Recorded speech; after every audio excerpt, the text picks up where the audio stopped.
Tem, a gente tem o projeto dos nossos jogos, ele é o projeto principal aí que a gente está decolando ele, está fazendo dar certo, tentando conscientizar as pessoas que existe sendo de referência para elas. O ano de 2023 começou muito bem, eu fui para Dubai agora recentemente para formalizar fazer a prova, né, para poder ser médico oftalmologista lá. Pô, que legal. Foi uma procura de na verdade, 2 hospitais que viram o que eu fazia, não sei nem como que eles descobriram isso, alguém mandou, eu tenho um currículo, né, ele é online, e aí se interessaram, vieram me procurar, aí eu fui para lá para conhecer, ver a estrutura. Então esse é o mais novo aí que aconteceu, foi isso. Até me perguntaram que horário que eu vou lá, né? Eu também não sei ainda, a gente está descobrindo isso.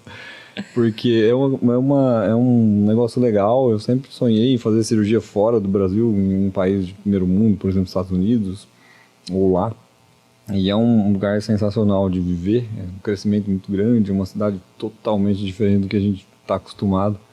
Tem tudo literalmente, você pensa que São Paulo tem tudo, não, lá tem tudo, é diferente, é bem legal mesmo. E aí é uma situação adversa, diferente para mim, voltar a fazer uma prova, poder fazer um título lá. Mas muito legal, muito desafiador, eu espero conseguir terminar isso daí para poder fazer algumas cirurgias lá, que é o que chama muita atenção. Sim. Eles não têm um volume muito grande de cirúrgico, então eles não têm, às vezes, um médico com essa formação, é difícil ter um médico que tem todas essas formações de subespecialidades. Isso chama muita atenção deles para atender, principalmente numa área hospitalar lá, a maior rede de hospitais do Oriente Médio lá, foi o que entrou em contato comigo. Achei muito legal. E fiquei muito feliz com isso. Então, das últimas novidades, assim, essa daí é mais que chamou minha atenção, assim, que eu fiquei muito feliz em ir para lá para poder ver se isso vai dar certo ou não.